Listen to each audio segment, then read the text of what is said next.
शुरू करते हैं। जी महाराज।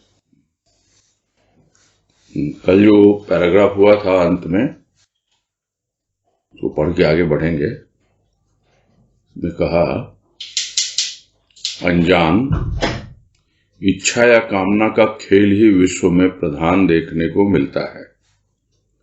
भक्त और ज्ञानियों ने, साधक और महामुनियों ने कामना को अनुचित ही नहीं बुरा भी माना है, किंतु कामना न होती तो न अनजान की पहचान संभव थी और न विश्व। बुरे भले की परिभाषा मनुष्य बदलता आया है। त्याग और भोग में अति अल्प त्याग को श्रेष्ठ मानते हैं, किंतु भोग की अग्नि में तो अधिकांश जलते हुए भी उसकी प्राप्ति के लिए केवल व्यग्र ही नहीं, समग्र शक्तियों का अपव्यय कर रहे हैं। करें और उसका दुखद परिणाम देखें और भोगें। मन की शांति वस्तु त्याग में नहीं, कुछ ऐसे भाव ग्रहण में है जिन्हें पाकर स्वतः त्याग होता है। अतः स्वतः भोग जिसे कहना कल्पना कहलाएगा, अनुभव ही उसकी सत्यता स्वयं प्रकट करेगा। और इसमें यही भाव लिया था कि चारों ओर दिखाई पड़ता है कि कामना ही है, और उसी कामना से प्रभावित होकर, प्रेरित होकर व्यक्ति कर्म में प्रवृत्त होता है। यदि किसी के भीतर कोई कामना ही न हो तो कोई काम ही न करे, निठल्ला ऐसे ही आलस में सारा जीवन व्यतीत कर दे। तो जिसके भीतर जैसी कामना होती है, जैसी इच्छा होती है, उसी के अनुसार वो अपने काम करता है, कर्म करता है। किंतु ज्यादातर भक्त ज्ञानियों ने या साधक महामुनियों ने, इन सब ने कामना को बहुत उचित नहीं माना है कि ये सब जो है साधना में बाधक होती है। कामना यदि रखोगे तो फिर आप अपने लक्ष्य तक नहीं पहुंच पाओगे। इस तरह की बातें सुनने को मिलती हैं, और कामना को अनुचित ही नहीं बुरा भी माना है। किंतु सोचने की बात यह है कि यदि कामना नहीं होती तो क्या अनजान को पहचानने की कोई कामना पैदा होती? कामना ही अगर पूरी तरह से पूरी हो गई या नष्ट हो गई, कुछ भी कहें उसे, तो फिर कैसे कोई अनजान को पहचानेगा? हाँ, यह अवश्य है कि वस्तु की प्राप्ति के लिए या कुछ और प्राप्ति के लिए जो कामनाएं करते हैं वो उन्हें और उलझाती है, जबकि अनजान को पहचानने की कामना जो रखता है वो उसी उद्देश्य से आगे बढ़ता है। तो इसलिए कामना बुरी नहीं है, उसका उपयोग किस दिशा में किया जाए यह बहुत आवश्यक है। और नहीं तो सब बुरा ही मानेंगे, और समय के अनुसार बदल जाती है भले बुरे की परिभाषा। कभी कुछ अच्छा होता है और वही गलत भी साबित हो जाता है। तो ये तो चलता रहता है। फिर दूसरी ओर कामना के त्याग की बातें होती हैं कि कामना का त्याग करो, कामिनी का त्याग करो, इसका त्याग करो, उसका त्याग करो। तो भोग और त्याग में त्याग को श्रेष्ठ समझने वाले बहुत कम हैं, क्योंकि ज्यादातर मनुष्य दिखलाई देते हैं जो भोग की अग्नि में ही जल रहे हैं, फिर भी उससे बाहर नहीं निकल रहे। उसको छोड़ने के बारे में, उसका त्याग करने के बारे में बिल्कुल भी विचार नहीं कर रहे, बल्कि जो उनको चाहिए, जो वस्तु या कोई स्थिति परिस्थिति जो कुछ भी उनकी इच्छा कामना है उसके पीछे इतने व्यग्र हो जाते हैं, इतना उसके लिए पागलपन आ जाता है, चिंतित और परेशान रहने लगते हैं कि जितनी भी उनकी शक्तियां हैं जो भगवान ने दे के भेजा है मानव को, वो सब उसमें ही खपा देते हैं और कुछ भी बचता नहीं है। ये एक तरह से जिसे कहें कि एक कमाई है और गलत दिशा में खर्च की जा रही हो और उसको अपव्यय का नाम दिया जाता है। अपव्यय यानी जहां व्यय करना है, जहां खर्च करना है, वहां नहीं करके गलत जगह पे आप इसे खर्च कर रहे हैं। जितनी भी शक्ति भगवान ने देके भेजी है या अर्जित की हो किसी ने पूर्व जन्म में, वो अगर पहचानता नहीं, जानता नहीं इन सब बातों को, तो भोग की प्राप्ति में ही पूरा उसका जीवन, जो भी उसकी शक्ति है, सब नष्ट हो जाती है। किंतु जो कर रहे हैं वो करें तो दिखलाई देता है, किस किस को समझाने जाएगा कोई, और उसका दुखद परिणाम भी होता है, वो भी देखें, और देखे ही नहीं भोगे भी, सब परिणाम मिलता है। शरीर को भी झेलना पड़ता है, मन को भी झेलना पड़ता है। चाहता तो है मन की शांति, थोड़ा बहुत प्रयास भी करता है तो वो वस्तु का त्याग करने में लग जाता है। मैं ये छोड़ दूंगा, मैं वो छोड़ दूंगा, शरीर स्वस्थ रखना है तो ये नहीं खाऊंगा, वो नहीं खाऊंगा।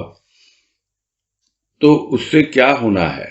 ठीक है, बचना चाहिए, किंतु जब तक कुछ पौष्टिक आहार नहीं लेगा तो जो कुछ भी उसका शरीर स्वस्थ होना है वो तो हो नहीं पाएगा।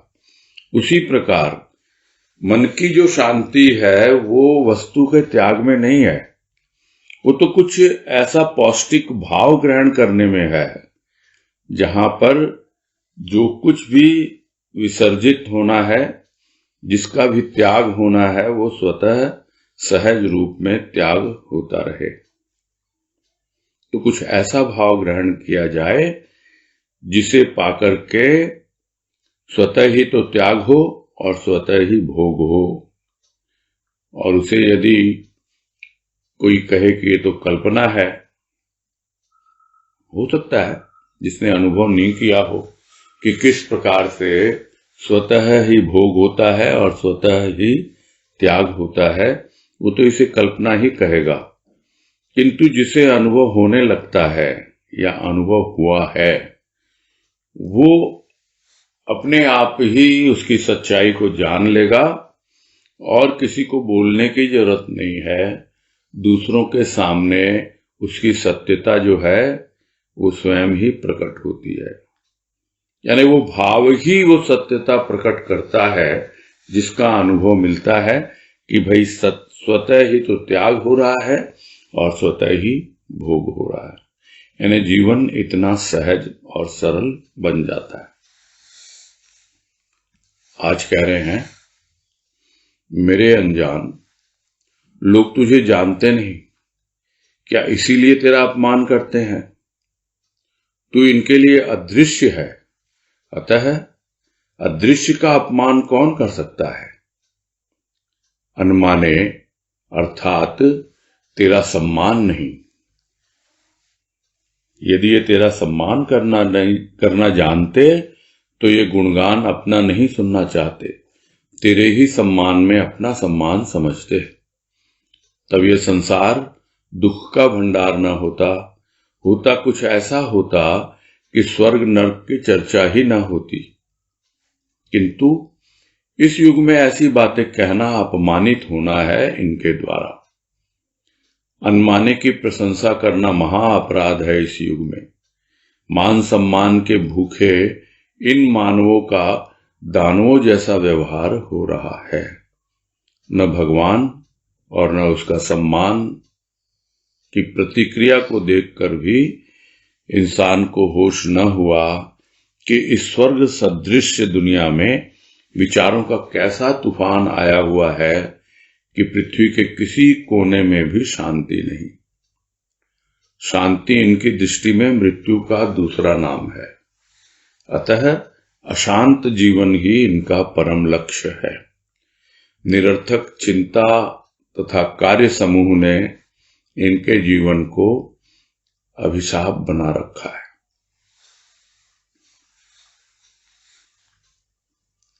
और यही अनजान से कह रहे हैं गुरुदेव कि लोग तुझे जानते नहीं, तो क्या इसीलिए तेरा अपमान करते हैं कि तू अनजान है, तुझे जानते नहीं या जान नहीं पाते, और फिर नहीं जान पाते तो अपमान करने लगते हैं।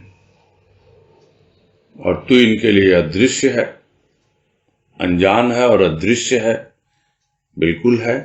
तो फिर जो दिखलाई नहीं देता, अदृश्य है, जिसे हम जानते नहीं, जो अनजान है हमारे लिए, तो क्या कोई उसका अपमान कर सकता है? जो कोई भी सोचता है कि मैं जो उस अनजाने और अदृश्य भगवान का अपमान कर रहा हूं, तो क्या यह संभव है? अरे तुम जानते ही नहीं उसको, तुम उसको पहचानते ही नहीं, वो तुम्हें दिखलाई नहीं देता, तो कौन कर सकता है उसका अपमान? ये गलत फहमी में जी रहे हैं कि हम उसको गालियां दे रहे हैं या अपशब्द कह रहे हैं या उनके लिए उल्टी सीधी भाषा का व्यवहार कर रहे हैं। कोई नहीं कर सकता, ये भ्रम में जी रहे हैं। फिर दूसरी ओर अनमाने हैं, माने सम्मान नहीं करते तेरा। यदि ये थोड़ा बहुत भी मानते तुम्हें, तुझे सम्मान करना जानते, थोड़ी बहुत भी श्रद्धा रखते तुम्हारे प्रति, तो फिर ये अपनी बड़ाई सुनना नहीं चाहते, अपना गुणगान सुनना नहीं चाहते, तेरा सम्मान खुद भी करते, और कोई दूसरा भी यदि उनका सम्मान कर रहा है उस अनजाने का, तो उसमें यही समझते कि हाँ भाई, हम भी उसी को मान रहे हैं और हम उस पर श्रद्धा करते हैं, उसका सम्मान करते हैं, और ये भी उसी को मान रहा है और ये भी उसी का सम्मान कर रहा है। तो किसका सम्मान हुआ? हमारा ही सम्मान तो हुआ। तो तेरे ही सम्मान में वे अपना सम्मान समझते। भले ही कोई कहे, अरे देखिए आप तो इतना सुंदर भजन गाते हैं, इतना सुंदर प्रवचन करते हैं, इतना, अरे हमको क्या सम्मान दे रहे हो?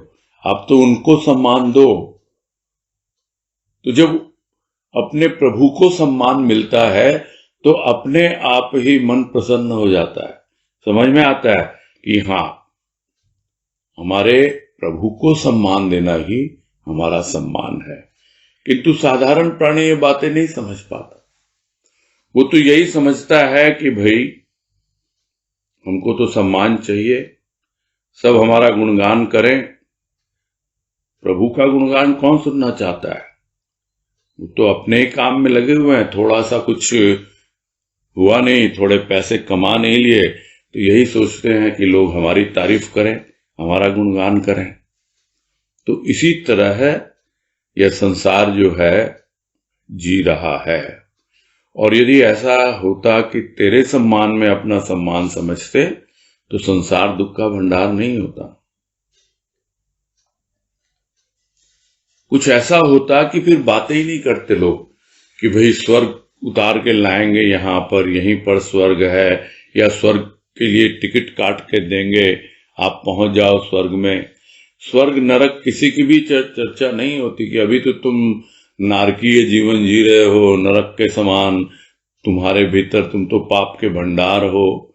वो पाप पुण्य और स्वर्ग नरक, इन सब की चर्चा होती ही नहीं। वो उसी को सम्मान देते, उसी को मान देते, उसी की चर्चा करते, उसी को जानने का प्रयास करते। तो फिर ये इधर उधर की बातें, स्वर्ग नरक की, पाप पुण्य की, ये सब बातें क्यों करते हो? किंतु यदि कुछ इस तरह की बात साधारण प्राणी को कहा जाए, जो दिखाई देते हैं चारों ओर, तो फिर इनके सामने आपको अपमानित ही होना पड़ता है। इसलिए अपमानित होना पड़ता है कि वो यही कहेंगे, अरे ठीक है, आप अपना अपने पास रखिए ना। ये तो बड़ी भद्र भाषा में कहते हैं। और नहीं तो अच्छा, बहुत आए हमको समझाने, आप चलिए चलिए खिसकिए यहां से, हमें नहीं चाहिए आपकी सलाह। बहुत तरह से ये सामने वाले का जो भी उनको समझाने चलता है या बतलाने चलता है, ऐसी बातें कहता है कि क्या तुम पाप पुण्य के चक्कर में पड़े हो, क्या स्वर्ग नरक की बातें कर रहे हो। अरे भाई, चर्चा करनी है तो प्रभु के प्रेम और भाव की चर्चा करो ना, बस अभावों की चर्चा कर रहे हो। ये गलत हो गया, वो हो गया, मेरे से ये गलत काम हो गया, मैंने ये कर्म कर दिए तो इससे ये हो गया, अरे मैं तो बस अब नरक में ही जाऊंगा। ये क्या, ये सब बातें समझाने चलो किसी को तो अपमानित ही होना पड़ता है इनके द्वारा। क्योंकि यदि आप उस अनुमाने की, यानी जिसको ये सम्मान करते ही नहीं, जिसका मान ही नहीं करते ये, उसकी यदि प्रशंसा आप कर दें इनके सामने, और ये युग में ज्यादातर ऐसे ही लोग हैं, तो इनके सामने प्रशंसा करना वो तो महाअपराध है। ऐसी अवस्था बन जाती प्राणी की। क्यों? क्योंकि ये स्वयं ही मान सम्मान के भूखे हैं। और यदि आप इनको मान सम्मान न दें तो देखो इनका व्यवहार, क्योंकि भूखे हैं मान सम्मान के और अपनी भूख मिटाना चाहते हैं दूसरों के माध्यम से। और यदि मान सम्मान न मिले इनको तो इनका व्यवहार दानव से कम नहीं होता है। क्या है दानव में, क्या है, सब विकार से भरे होते हैं। इतना दंभ होता है उनमें, इतना अहंकार होता है, बस यही दिखाएंगे, उनका व्यवहार वैसा ही होगा। यानी दूसरे व्यक्ति से इतना तुच्छ तरीके से बातें करेंगे और उसको नीचा दिखाने का ही प्रयास करेंगे। तो यदि ये मानवों के साथ ऐसा नहीं करते तो फिर जो भगवान है उसके साथ तो न भगवान को और न उसका सम्मान किसी तरह भी नहीं देखते, और सम्मान नहीं करते, और उसकी क्या प्रतिक्रिया उनको मिलती है उसके ऊपर भी ध्यान नहीं देते कि सम्मान नहीं करना जो उनकी ओर से क्रिया होती है, कि वो उस अनमाने का सम्मान नहीं कर रहे, उसको मानते ही नहीं, सम्मान ही नहीं करते, तो उसकी क्या प्रतिक्रिया होती है वो देखता वो कि किस तरह मैं अपने सम्मान का भूखा हूं और मेरा व्यवहार दानवों जैसा हो रहा है। ये सब देख करके भी इंसान को होश नहीं होता है कि वो इस स्वर्ग जैसी दुनिया में कैसे विचारों का तूफान छाया हुआ है चारों तरफ। जहां देखो अशांति ही अशांति। ये अशांति किसकी है? विचारों की है, मन की है। कहीं चले जाओ दुनिया के किसी कोने में, हो सकता है ऊपर का वातावरण शांत दिखाई पड़े, ऐसा लगे कि हाँ भाई यहां भीड़ भाड़ कम है। विदेशों में चले जाएं, ऐसा लगता है कि भीड़ भाड़ बहुत कम है, बड़े शांति से लोग एकदम शांति प्रिय है, आपस में बातें भी नहीं करते, चुपचाप अपनी राह आते हैं, अपनी राह चले जाते हैं। किंतु उनके भीतर कितना विचारों का तूफान है कौन जानता है। जो कोशिश करता है जानने की समझ लेता है। जब उनके संपर्क में आते हैं, उनसे बातें करते हैं, तब मालूम पड़ता है कि पृथ्वी के किसी भी कोने में चले जाओ कहीं पर भी शांति नहीं है। सब अशांत विचारों से घिरे हुए हैं, उन्हीं का विचारों का तूफान आता रहता है। और यह जो स्वर्ग जैसी दुनिया है उसमें उन्हें तो शांति से रहना चाहिए, वो भी नहीं रहते। क्यों नहीं रहते? क्योंकि शांति इनकी दृष्टि में मृत्यु का ही दूसरा नाम है। अरे शांत होके रहोगे तो मरे समान जीवन जी रहे हो तुम तो। कोई शांति से रहा, एकदम शांत होके बैठा, आराम से अपने काम करता है, बिल्कुल कूल जिसको कहते हैं आजकल की भाषा में, बड़े आराम से कर रहा है। बोलने को बोल देंगे आई एम वेरी कूल, किंतु भीतर में कहाँ कूल है, कितनी अशांति छाई रहती है। और ये कारण यही है कि मैं अगर शांत होकर बैठ जाऊंगा, यदि मैं संतोष ले लूंगा, यदि मैं अपनी स्थिति परिस्थिति से बिल्कुल सेटिस्फाइड हो गया, तो फिर अरे ये तो मैं क्या जीवन जी रहा हूं, मैं तो मरे समान ही जीवन जी रहा हूं।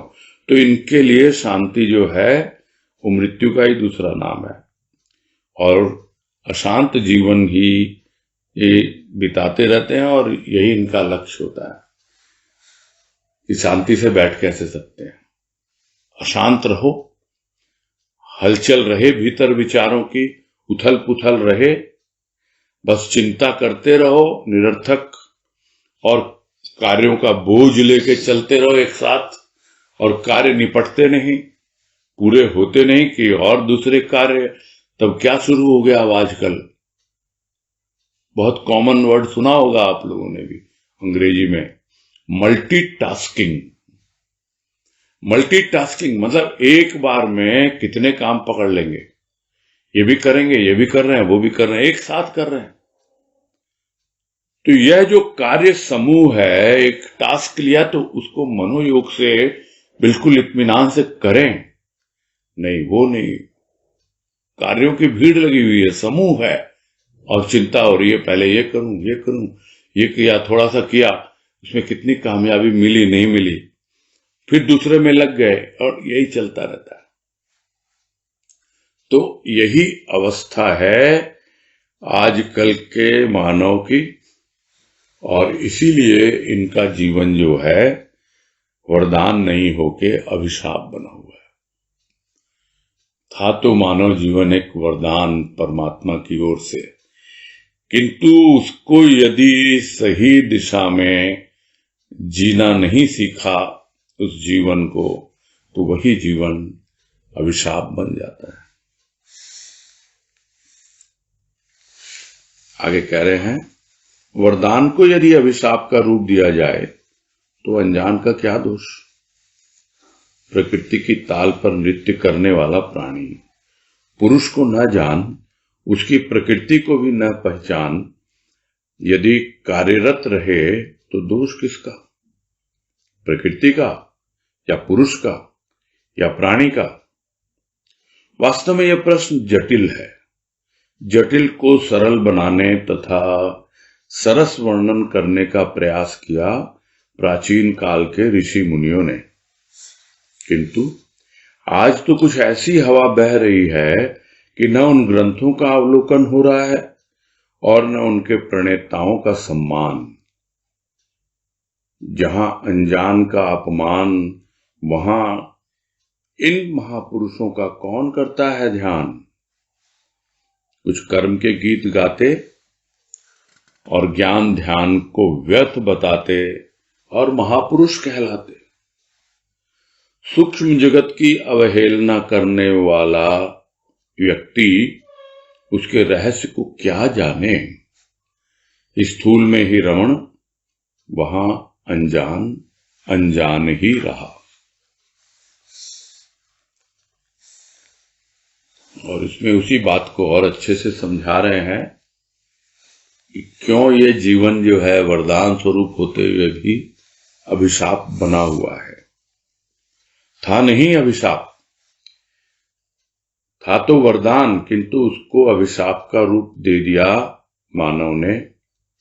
तो इसमें अनजान का क्या दोष है भाई, तुम अपनी गलती समझो, तब तो कुछ सुधार हो सकता है। जो व्यक्ति दूसरों को दोष देता रहता है, दूसरों पे दोषारोपण करता रहता है, वो न तो कभी अपनी गलती को देख पाता है और न ही कभी अपनी जिम्मेवारी उठा पाता है। ये बहुत बड़ी समस्या है कि भाई तुम अपना आप को देखो, दूसरों को कह रहे हो कि भाई ये अभिशाप हो गया, ये इसकी वजह से ये मेरे जीवन में आ गया, इसने मुझे ये काम सौंप दिया, मैं तो ये करना ही नहीं चाहता था। दूसरों को बोलते रहो और एक ऐसा जीवन व्यतीत कर रहे हो कि दुनिया भर के काम तो ले लिया अपने सिर पर और हो एक भी नहीं रहा है, चिंता में बस लगा हुआ है। क्या होगा? अभिशाप ही होगा ना। किसने दिया यह रूप? विचारणी है ना ये। तो इसमें अनजान का तो कोई दोष नहीं है, कम से कम।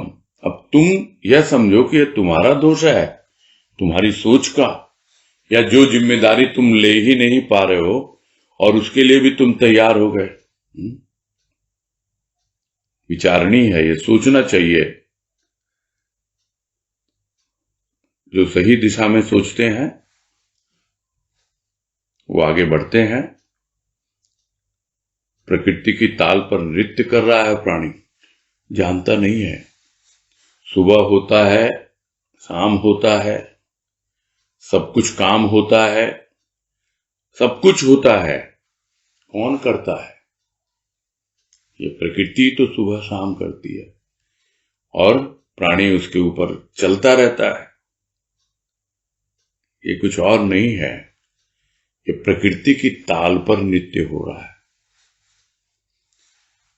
अभी जो भीतर बैठा हुआ उसका प्रभु है, वो जो आत्मदेव, वहां तक उसका संपर्क बैठा ही नहीं है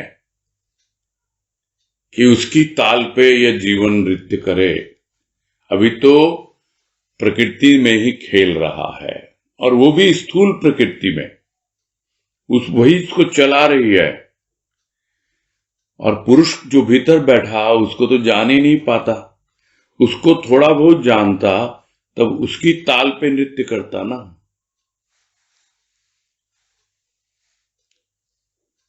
तब मालूम पड़ता कि क्या है जीवन।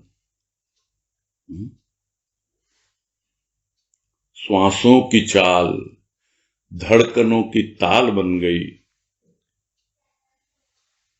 एक नृत्य को अस्तित्व के जैसा बना दिया। हमको प्रभु के प्रेम ने कैसा बना दिया। क्या क्या व्यक्त करवा देते हैं गुरुदेव भाव कि ये जीवन क्या है, ये अस्तित्व क्या है। श्वासों की चाल है, धड़कनों की ताल है, और वो कौन है चलाने वाला, जिसपे पूरा हमारा अस्तित्व टिका हुआ है? वो भीतर बैठा हुआ परमात्मा। उसको जानता नहीं, न उसको जानता, न उसकी प्रकृति को। एक प्रकृति अपनी है उसकी, मानव की, और एक प्रकृति है उस पुरुष की। उसको जाने तब तो दोनों प्रकृति के भीतर आपस में जान पहचान हो। तो नहीं पहचानता, वो अपनी प्रकृति की ताल पे नृत्य करता रहता है और पुरुष को जानता नहीं, और पुरुष की प्रकृति को भी नहीं जानता कि भाई वो जो अनजान है उसका क्या नेचर है, उसका क्या स्वभाव है, किस तरीके से वो कार्य करता है और किस तरह हमारे जीवन को संवारता है। बिल्कुल नहीं पहचानता इन सब बातों को। वो कुछ नहीं, वो अपने कार्य प्रकृति के माध्यम से ही करता है, किंतु वो तो प्रकृति की ताल पर नृत्य कर रहा है और भ्रमित होकर कर रहा है, समझ ही नहीं पा रहा कुछ। तो वही प्रकृति माया का रूप ले लेती है, क्योंकि वो अपनी स्थूल कामनाओं की पूर्ति में ही लगा हुआ है। तो दोष किसका है? प्रकृति का या पुरुष का? भाई तुम हमारे सामने रख ही नहीं रहे हो अपनी प्रकृति, बतलाते ही नहीं भाई कि तुमको क्या चाहिए हमसे। यदि वो अनजाना आके बतला दे कि भाई तुम मेरे लिए ये कर दो, तो मैं तुम्हारे लिए अनजान नहीं रहूंगा। यही तो चाहता है, कितना खुश होता। यार तुम ही तो ऐसे हो, बताते ही नहीं मुझे क्या करना है, और दोष देता रहता है उसको कि हाँ भाई पुरुष का दोष है ये तो, और या फिर प्रकृति को क्या करूं, मेरी प्रकृति ऐसी है। ठीक ही नहीं होता, मेरा स्वभाव ही ऐसा है, इसी तरह चले जाता है। तो वास्तव में किसका दोष है ये विचार करना बहुत आवश्यक है। प्रश्न बहुत जटिल है, क्योंकि ये अवस्था विशेष के अनुसार समझना होता है। किंतु सबसे पहले जो अपना दोष देखना शुरू करता है, तो उससे दोष को दूर करने की प्रेरणा मिलती है। और जो दूसरों में दोष देखता है, तो वो वही ग्रहण करता है। जिसको गुरुदेव ने कहा एक वाणी में, है रे दोष खोजता है, प्राप्ति भी सुख कर नहीं। अरे दूसरे में खोजना है तो गुणों को खोजो। दोष खोजते हो तो दोषी मिलेंगे, क्या सुख मिलेगा दोष खोज करके? गुण खोजोगे तो कुछ गुण मिलेंगे, आएंगे भीतर तुम्हारे भी। किसका दोष है ये बड़ा जटिल प्रश्न है, जिसको समझना बहुत आवश्यक होता है। और उन सब बातों को समझाने के लिए, वो जो जटिल लग रहा है, बहुत कठिन लग रहा है, उसको सरल बनाने के लिए और बड़े ही सरस तरीके से, बिल्कुल मीठे ढंग से उसको समझाने के लिए प्रयास किया है हमारे ऋषि मुनियों ने प्राचीन काल से ही। और न कुछ इतना कुछ दे के गए हैं, लिख के गए हैं ग्रंथों के रूप में, किंतु आज तो कुछ ऐसी हवा बह रही है जिसको कह देते क्या करें, ये तो कलयुग है। कहने से क्या होता है, अनुभव करना है कि हमें क्या करना है। सब लोग जिस तरफ जा रहे हैं, अगर हम भी उसी तरफ जाते रहे तो सबका जो हश्र होता है वही हमारा होगा। हम यदि कुछ अलग उपलब्ध करना चाहते हैं तो अलग दिशा लेनी पड़ती है, अपनी जिम्मेवारी समझ के, और अपने जितने भी दोष हैं उनको दूर करते हुए उसकी कृपा से आगे बढ़ना पड़ता है। कितना कुछ दे गए हैं हमारे ऋषि मुनि, कितना कुछ लिख गए हैं गुरुदेव, कितने प्रवचन करके गए हैं, और अभी भी हम सब देख रहे हैं। किंतु हवा कुछ ऐसी बहती है कि बस सब अपनी ढपली बजाने में लगे हुए हैं, अपना ही राग अलापने में लगे हैं। तो न तो उन ग्रंथों का अवलोकन होता है और न ही उनके प्रणेताओं का सम्मान, कि भाई जिन्होंने प्रेरणा दी, जिन्होंने उनको व्यक्त किया, सामने रखी अपनी बातें, उनको कोई सम्मान देता ही नहीं है, मानता ही नहीं वो सब बातें, विचार ही नहीं करता उस पर। ठीक है, लिख गए गुरुदेव, लिख गए, इतने लेख लिख गए, हमें क्या लेना देना उससे। हम तो आराम से चल रही है हमारी जिंदगी, भजन गा रहे हैं, कीर्तन कर रहे हैं, और दो चार अटपटे बहन उसकी कृपा से बोल रहे हैं, और एकदम मगन है, मस्त है, बहुत बढ़िया चल रही जिंदगी। तो सिर्फ सम्मान करने से ही नहीं होता, मानना भी है, और मानना ही नहीं है, जानना भी है। ये तो बहुत प्रारंभिक अवस्था है जो भजन में व्यक्त करवाया गुरुदेव ने, कि तुझे मानना सम्मान है, तुझे जानना संज्ञान है, सर्वत्र तेरी ही शान है कृपा तेरी मेरे प्रभु। मानना सम्मान है तो प्रारंभिक अवस्था, श्रद्धा कर रहे हैं हम, शुरुआत है ये तो। जानना संज्ञान, यानी होश में आए हम, ये हमें यह भी करना है। इतना कुछ गुरुदेव दे के गए, लिख के गए हैं, हमें समझना है, उस पर चलना है। इतनी बारीकियों से एक एक पॉइंट बाय पॉइंट किस तरह एक्सप्लेन कर रहे हैं गुरुदेव, ये बिल्कुल सोच के बाहर है। किंतु अब जब चीजें सामने आ रही हैं हमारे, तो हमको समझ में आता है कि अब हम होश में आ रहे हैं। तो जानना क्या है, संज्ञान। फिर जैसे जैसे जानते जाएंगे, जैसे जैसे मानते जाएंगे, सम्मान देते जाएंगे, वैसे वैसे पता लगेगा सर्वत्र तेरी ही शान है कृपा तेरी मेरे प्रभु, सर्वत्र तेरी ही। तू, लोग समझते हैं कि एक 3.5 हाथ के शरीर में था, नहीं, तू तो सर्वव्यापी, सर्वत्र तू ही तू है। लोग कहते हैं हमने जान लिया उसको, क्या जान लिया, वो अब भी अनजान बना हुआ है। ये सब बातें जब सोचते हैं या कहते हैं, प्रकट करते हैं, तो पता नहीं किस तरह की भीतर में एक टीस सी उमड़ती है, एक ऐसी कसक होती है कि क्या कहा जाए। क्योंकि हवाई कुछ ऐसी बह रही है, क्या करे कोई। और जो साधारण प्राणी, उनकी तो बात ही छोड़ो, वो तो इनका ही अपमान करने में लगे हुए हैं, अनजान का ही। तो फिर ये जो महापुरुष, ऋषि मुनि, संत महात्मा, इनके ऊपर कौन ध्यान देता है? कुछ सोचे कोई भगवान से संबंधित, उस अनजान से संबंधित, तब तो कुछ न कोई रास्ता ढूंढे कि इस तरह चलना है, ऐसे करना है। वो तो अनजान के ही अपमान में लगे हुए हैं सब। अपना सम्मान चाहिए उनको तो, और दूसरा कोई उनका सम्मान करता है तो उसको अपमानित करते हैं। तो उसको क्या अपमानित करेंगे?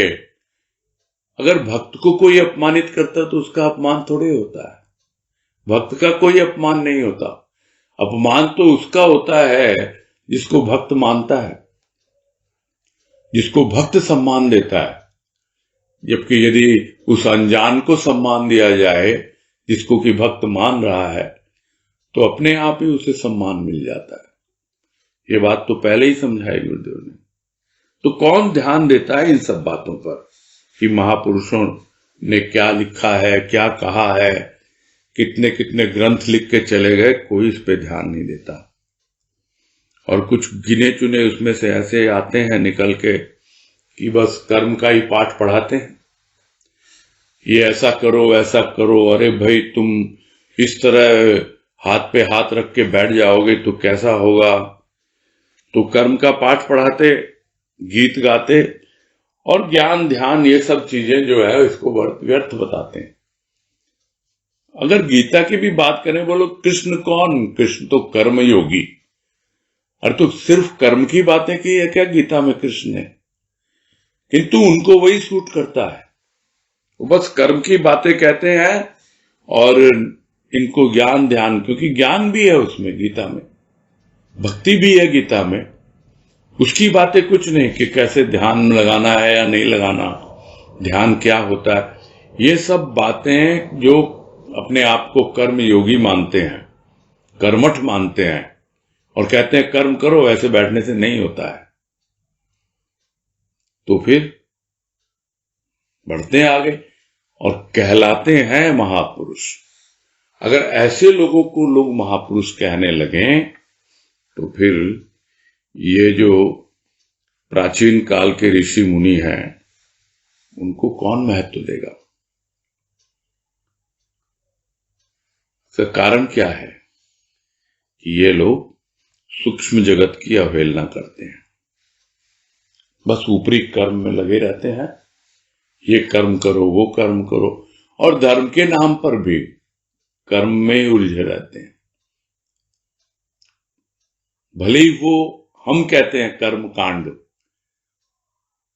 और हम कर्म कांड को दूसरी दृष्टि से देखते हैं, किंतु इनके लिए तो वो इतनी मोटी मोटी पुस्तकें लिखी हुई है कि कौन सा कर्म कैसे करना है, और उसकी बाकायदा आजकल तो ट्रेनिंग होती है, ट्रेनिंग क्या कोर्स शुरू हो गए हैं कि किस तरह से आप कर्म कांड में डिग्री ले सकते हो। और ऐसे लोग अपने आप को महापुरुष कहेंगे, बस ऊपर ऊपर खेलते हैं। ये सूक्ष्म जगत की तो कोई है ही नहीं चिंता, उसकी अवहेलना होती रहती है, यानी केयर ही नहीं करते उसको। तो ऐसा व्यक्ति उस अनजान के रहस्य को कैसे जानेगा? स्थूल में ही रमण करता है, उससे आगे बढ़ ही नहीं पाता। सूक्ष्म जगत की कोई बातें उनको है ही नहीं, आइडिया ही नहीं है। ऐसे करना है, हवन करना है तो ऐसे करना है, ये 2-4 मंत्र है, इसके लिए ये मंत्र, उसके लिए वो मंत्र। अच्छा, ये करना है, विवाह आदि है तो वहां उस वक्त ऐसे करना है। यानी कुछ भी धर्म के नाम पर कर्म में सब उलझे हुए रहते हैं और स्थूल में ही रमण करते रहते हैं। तो वहां पर तो फिर अनजान ही रहेगा ना, कैसे जान पाएगा कोई? स्थूल अपनी जगह है, सूक्ष्म अपनी जगह है। तो सूक्ष्म जगत के ऊपर ध्यान नहीं देगा, अवहेलना करेगा, तो वैसा व्यक्ति उस अनजान के रहस्य को जान ही नहीं पाएगा। आगे कह रहे हैं, सृष्टि का सुधार यदि व्यक्ति ही कर पाता तो सृष्टिकर्ता भी प्रसन्न होता तथा प्राणी सुख से रह पाते, किंतु ऐसा हुआ कहां? यश और सम्मान के बुभुक्ष प्राणी ने कुछ बातों में परिवर्तन लाने की चेष्टा की, कुछ सफलता भी प्राप्त हुई, किंतु उनका सुधार तो पीतल था, सोना नहीं। चमकता हुआ पीतल धोखा दे सकता है कुछ समय के लिए, किंतु स्वर्ण की प्रभा को कैसे पा सकेगा? ये कर्म के गीत आज उनको सुनाए जा रहे हैं जो इन कर्मों के मर्म को जानते हुए भी चुप हैं, क्योंकि इन बुद्धि प्रधान दादुरों की तीव्र टटराहट में मधुर शब्द विलीन न हो जाते। अतः चुप रहना ही श्रेयस्कर है।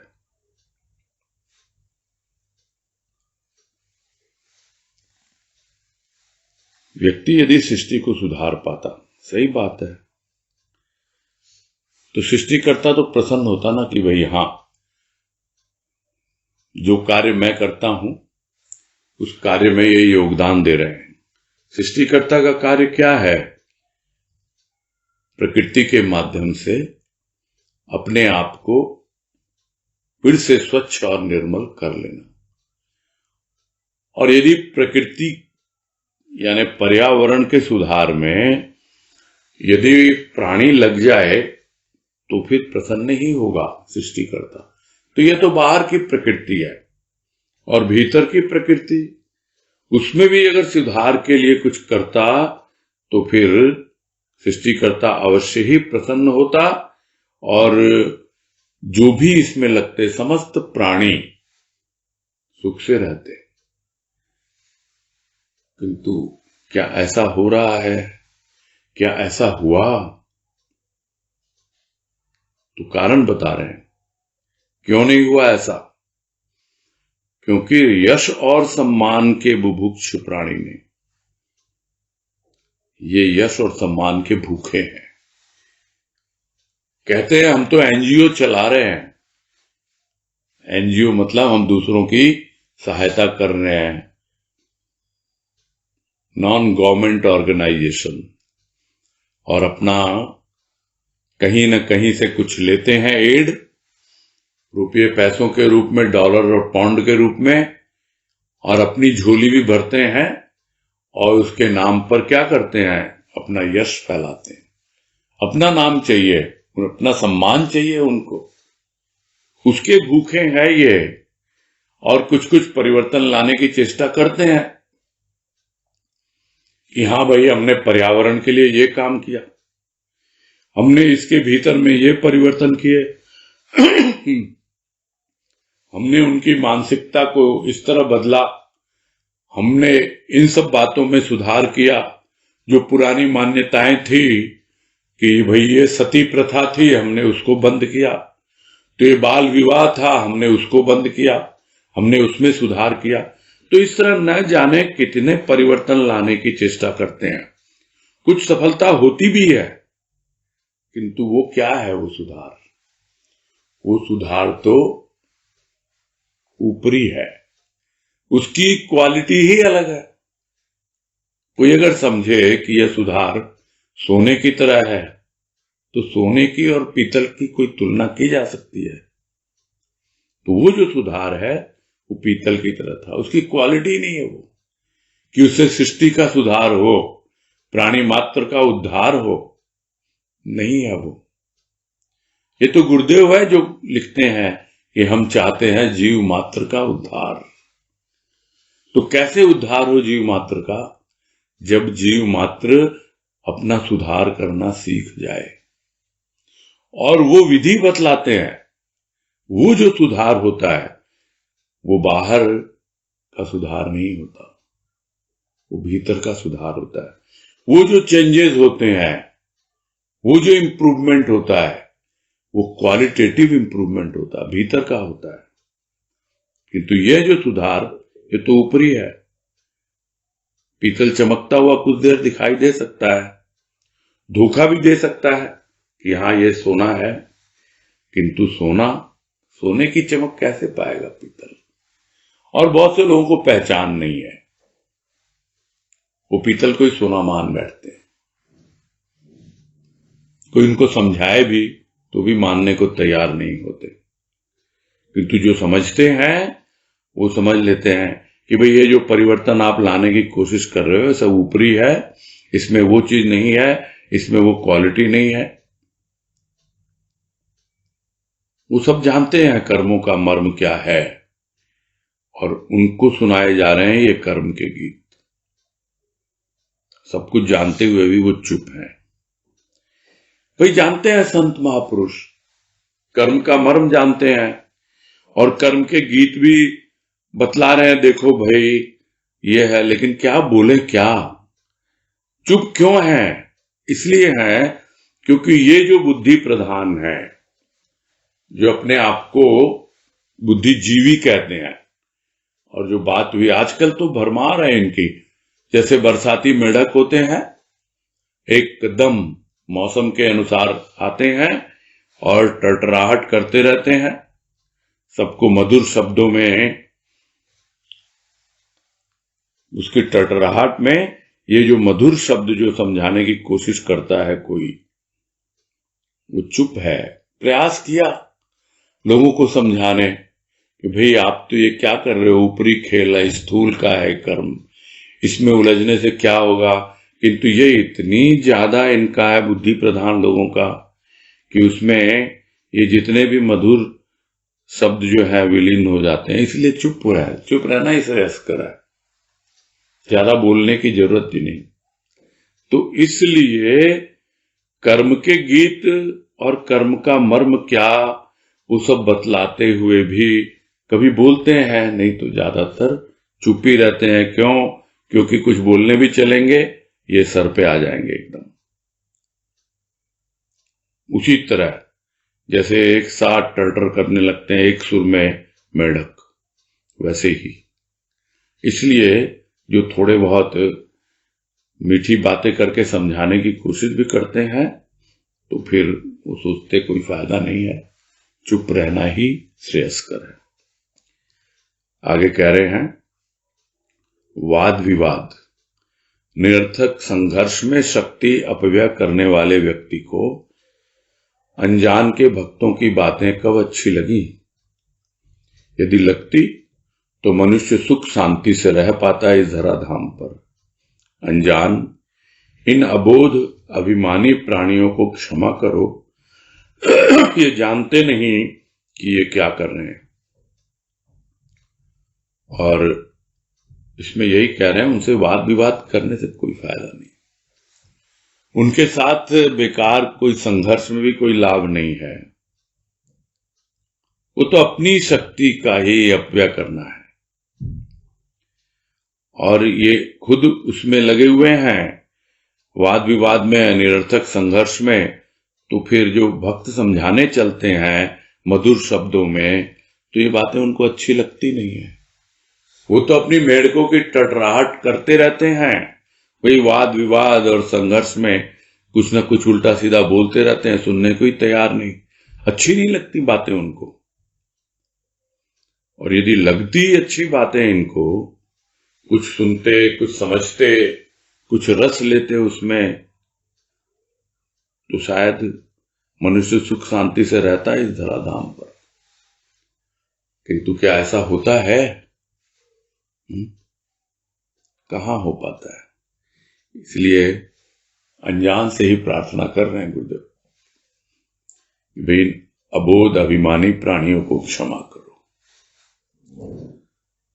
और ये पढ़ते पढ़ते वो जीसस की बात याद आ गई, ईसा मसीह की। जब उनको सूली पर चढ़ाया जा रहा है तो भी वो भगवान से यही प्रार्थना करते हैं कि क्षमा करो इन अबोध प्राणियों को, ये नहीं जानते कि ये क्या कर रहे हैं। संतों के भीतर हमेशा क्षमा की भावना रहती है, कभी बदले की भावना नहीं रहती। कभी इस तरह की बात आती ही नहीं कि ये अबोध हैं, कुछ जानते ही नहीं, कुछ उनको नॉलेज ही नहीं, कोई ज्ञान भी नहीं, समझ नहीं। और फिर अगर इन सब में लगे हुए हैं, ठीक है, जिसको समझना है वो समझता है, जिसको नहीं समझना वो नहीं समझता है। किंतु जो वास्तव में सीधा अनजान की भक्ति में लगे हैं, किसी व्यक्ति की भक्ति में नहीं लगे, उनको है वो अपनी बातें अपने ढंग से रखते हैं, फिर भी लोगों को पसंद नहीं आती वो बातें। क्यों? क्योंकि ये तो व्यर्थ की बहसबाजी में और वाद विवाद में ही अपनी शक्ति को नष्ट करते हैं। तो और क्षमा मांगने के अलावा और क्या किया जा सकता है? बस यही पूरा करते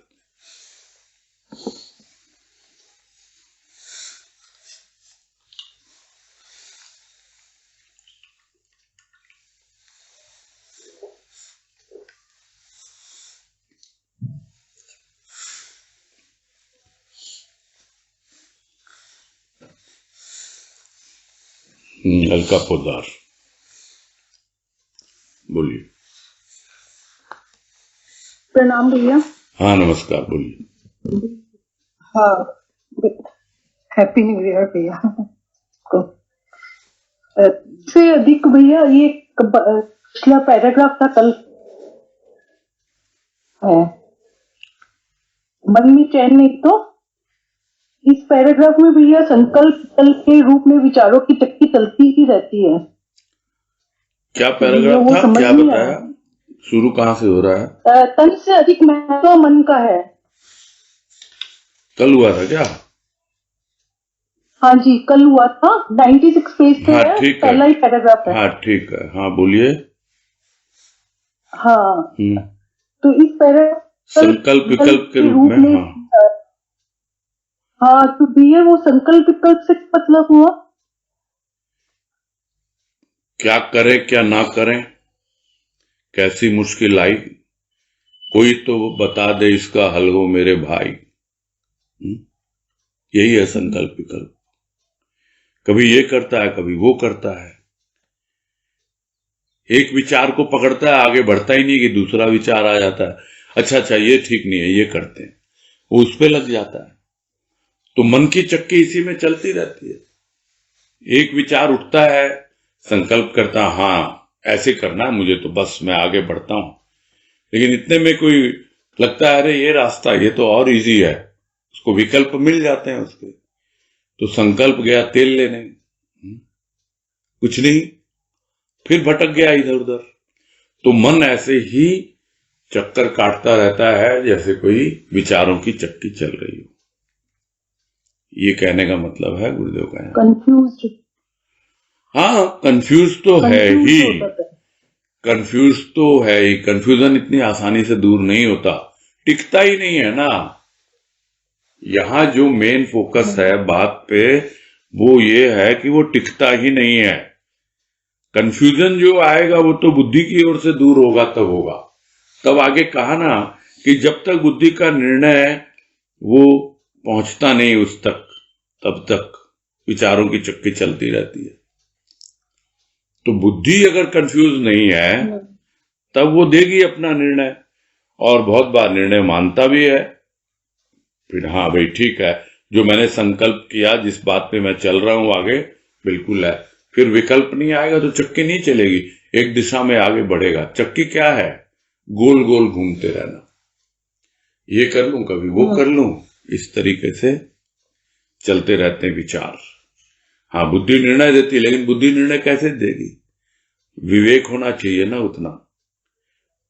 और फिर देखता है, परिणाम देखता है कि हाँ भाई ये निर्णय दिया बुद्धि ने, तो देखा मन ने परिणाम देखा, हाँ अच्छा है, तब तो समर्थन मिला उसको, बुद्धि को। और नहीं तो फिर से बेचैन। बहुत बार निर्णय भी गलत हो जाते हैं, गलत डिसीजन ले लेती है बुद्धि, उससे भी हम सीखते नहीं है कि अगली बार वैसी ही स्थिति परिस्थिति आए तो कम से कम हम सोच समझ के डिसीजन लें। होता नहीं, सीखते भी नहीं है, गलतियां करते ही चले जाते हैं। ये प्रॉब्लम है संकल्प विकल्प की, उलझा रहता है मनुष्य में। ठीक ठीक है। हाँ ठीक।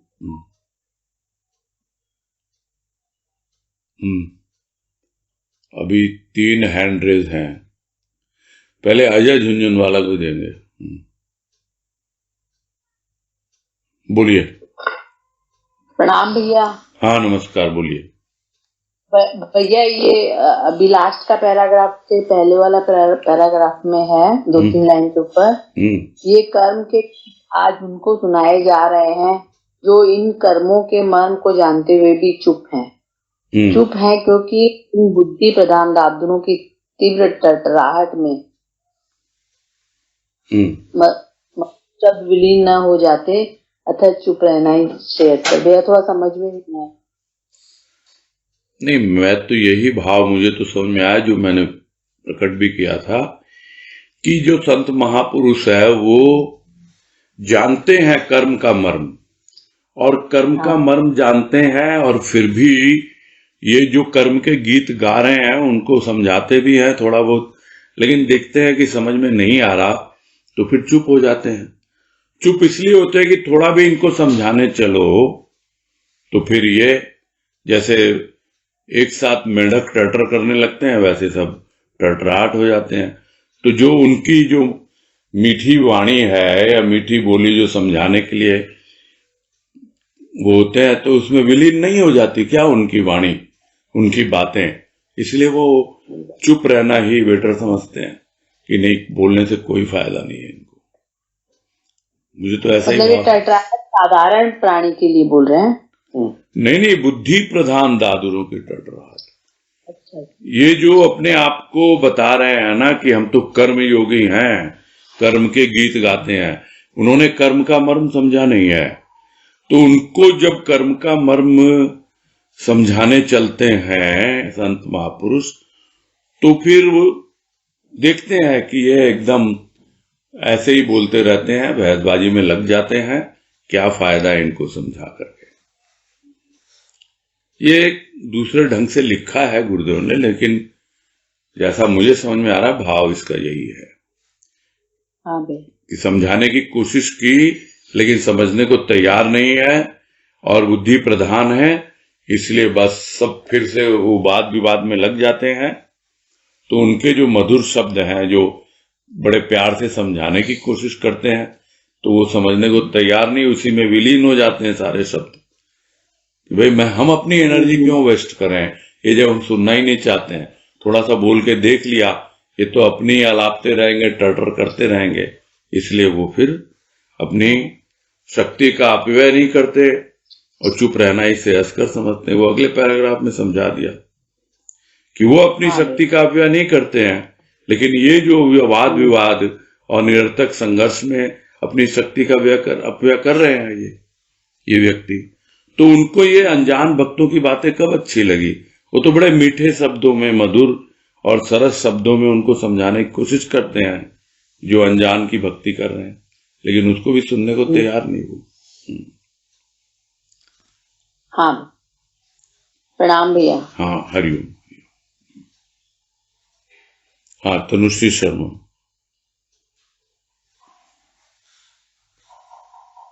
प्रणाम भैया। हाँ, हरिओम। कामना की बात कल भी आई कि अब एक कामना मिटती नहीं है, दूसरी आती है, तो आपने ये बोला था कि क्यों ना हम ऐसी प्रभु को पाने की कामना रखें जो जल्दी से पूरी ना हो। तो एक्चुअली यही समझ में आ रहा था कि हम नेचुरली अंदर से मतलब वो स्ट्रॉन्ग कामना क्यों नहीं होती हर वक्त, ताकि हमारा और कुछ काम करने का मन करे ही नहीं, हमारा मन बस यही करे कि हम क्या करें कि हम ऐसा नहीं, ये गलत तो वो फहमी है। स्ट्रॉन्ग कामना बाकी जो काम है वो होते रहेंगे। हमारी एक ऐसी कामना हो कि भाई हमको तो उस अनजान को जानना है, हमको उस अनजान को पहचानना है, और उसके पीछे हम लग गए, तो इसका मतलब ये थोड़े कि बाकी काम नहीं होंगे। हाँ, और कामनाएं जो हैं वो सेकेंडरी होंगी, उसके पीछे पीछे चलेंगी। असली हमारा उद्देश्य कह दो उसको, हमारी कामना क्या है? उस अनजान को जानना, पहचानना है। इस कामना को लेके आगे बढ़ेंगे तभी संभव होगा। तो यही कह रहे हैं कि यदि कामना नहीं होती तो अनजान को पहचानना संभव कहाँ होता। तो यही है। लेकिन जैसे मान लीजिए हमारे पास कुछ फ्री टाइम है, तो उसमें भी हम ये क्यों नहीं सोचते कि हम ऐसा क्या करें कि हम उसको प्राप्त करें, मतलब दूसरा कुछ और करने का हमारा क्यों विचार आता है, ये लग रहा था। देखो, असली चीज क्या है जीवन में? आपने समझ लिया सार कि मुझे जीवन मिला क्यों है। मेरे लिए सबसे बड़ा काम तेरी भक्ति, तेरी पूजा, इसी में आराम। तो यदि मेरे लिए सबसे बड़ा काम भक्ति और पूजा ही है और उसमें आराम मिल रहा है, तभी। अगर आपको आराम नहीं मिल रहा है तभी तो दूसरी चीजों में दौड़ेगा। ठीक है, एक होती है शौक की चीजें, हॉबीज होती हैं, तो उसको पूरा करते हैं क्योंकि उसमें भी थोड़ा हमको आराम मिलता है, हम रिलैक्स फील करते हैं वो करके, वो एक अलग इशू है। लेकिन मेन हमारा जो काम है, हमारी कामना जो है वो उस तक पहुंचने की, उसको जानने पहचानने की होनी चाहिए। यही कहना चाह रहे हैं गुरुदेव। अच्छा, ठीक है भैया, हरिओम। हाँ प्रणाम। हाँ, समय तो हो ही गया भाई। क्या है, सुन ले जरा, लंबा चौड़ा प्रश्न होगा तो फिर कल के लिए पेंडिंग करेंगे। बोलिए सुधा जी। हाँ भैया, प्रणाम। हाँ, नमस्ते। प्रणाम भैया। हाँ भैया, एक ही पैराग्राफ था कि वरदान को यदि अभिशाप का रूप दिया जाए तो अनजान का क्या दोष। इसमें ये लाइन आई थी कि प्रकृति की ताल पर नृत्य करने वाला प्राणी पुरुष को न जान, उसकी प्रकृति को भी न पहचान, यदि कार्यरत रहे तो दोष किसका। तो पुरुष की प्रकृति मतलब कृपा करना, पुरुष की प्रकृति कृपा करना होती है कि पुरुष की प्रकृति को समझना चाह रहा था कि पुरुष की प्रकृति तो प्रेम और भाव और कृपा, यही है ना।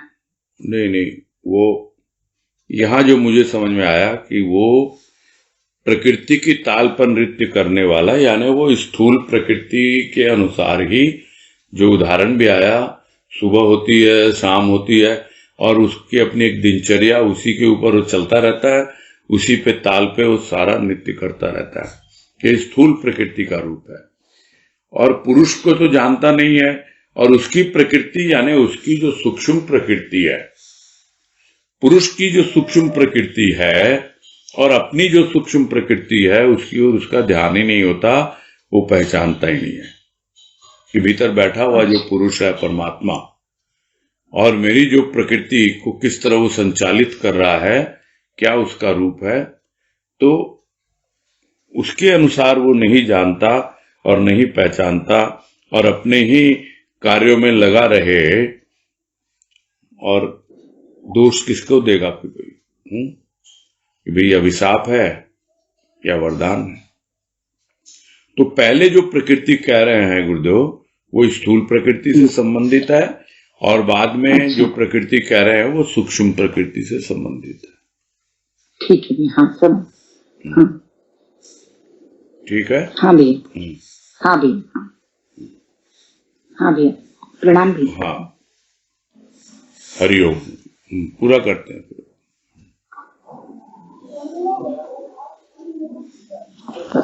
ठीक है भैया जी, हरिओम भैया जी। हाँ, हरिओम हरिओम। हरिओम, सबको नए साल की बहुत बहुत शुभकामनाएं।